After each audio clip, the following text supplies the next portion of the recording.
मेरी एक ही इकलौती बेटी है और मेरे पति नहीं हैं। मैंने बहुत मेहनत करके जैसे-तैसे अपनी बेटी को पढ़ाया, क्योंकि मेरे पति का सपना था कि हमारी बेटी पुलिस ऑफ़िसर बने और हमारी बेटी पढ़ने में भी बहुत तेज़ थी बचपन से ही।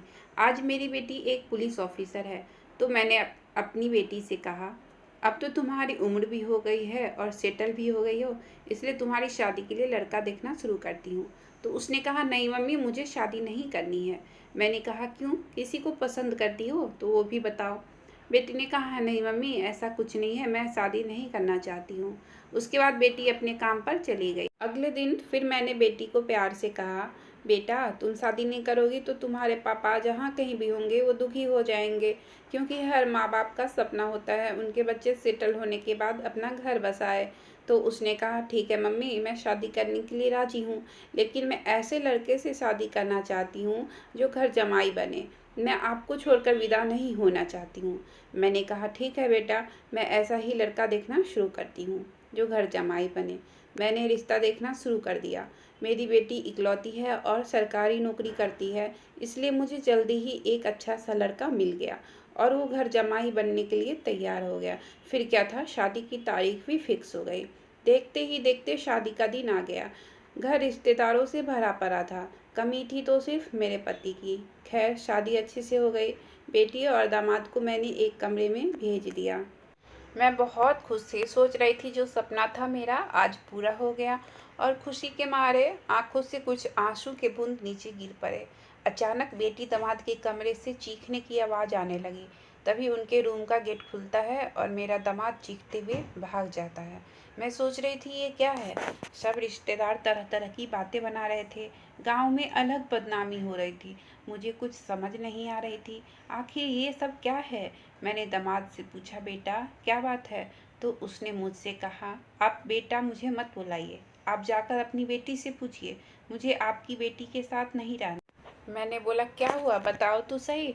मेरी बेटी में तो कोई भी कमी नहीं है, वो तो बचपन से ही सुलझी और एक संस्कारी लड़की है, तो फिर क्या है ये सब?" तो उस लड़के ने बोला, "मैं कुछ नहीं बताना चाहता हूँ आपको, बस मुझे आपकी बेटी से तलाक चाहिए।" मैंने कहा, "बेटा, चलो घर चलकर बात करते हैं, जो समस्या है उसका समाधान करते हैं।" मेरे लाख गिराने पर भी वो लड़का नहीं माना, उसने तलाक ले ही लिया। फिर मैंने उससे कहा, जब तुमने तलाक ले ही लिए तो अब भी बता दो, क्या हुआ था सुहाग रात वाली रात को?" तो भी उसने मुझे कुछ नहीं बताया। फिर मैंने बेटी से पूछा, "बेटा, कल रात को क्या हुआ था कमरे में?" बेटी ने कहा, "कुछ भी याद नहीं है मुझे, मेरा सर दर्द से फटा जा रहा है, मुझे आराम करने दीजिए।" फिर मैं कुछ दिनों बाद अपनी बेटी के लिए फिर से रिश्ता देखना शुरू किया। मेरी बेटी के सुहागरात वाली रात को चीखने की बात और उसके रूम से चीखकर लड़के की भागने की बात सबको पता थी। फिर भी शादी करने के लिए एक अच्छी फैमिली का लड़का राजी हो गया।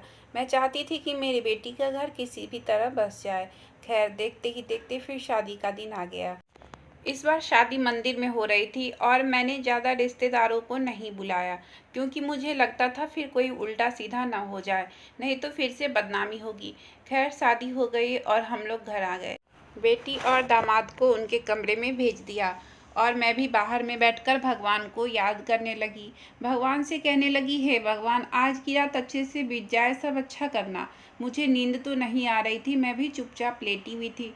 तभी अचानक फिर तेज चीखें सुनाई दी और मेरा दामाद चीखते हुए घर से बाहर आ गया।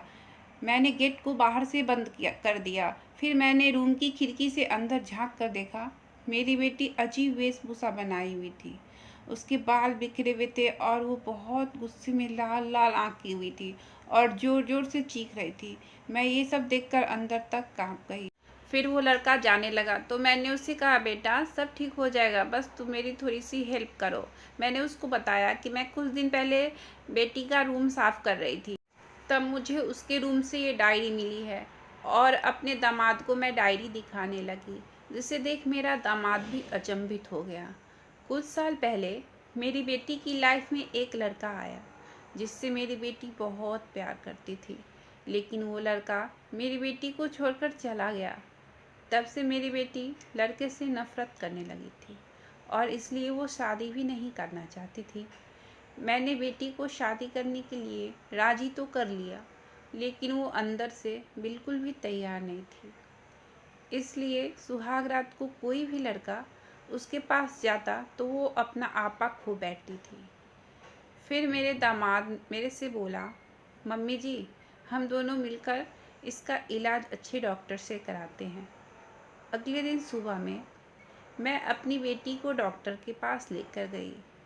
अब मेरी बेटी बिल्कुल ठीक है, वो एक अच्छी ज़िंदगी जी रही है। अब मैं यह सब देखकर बहुत खुश हूँ। आज मैं नानी भी बन गई हूँ। मेरी एक छोटी सी नातिन है।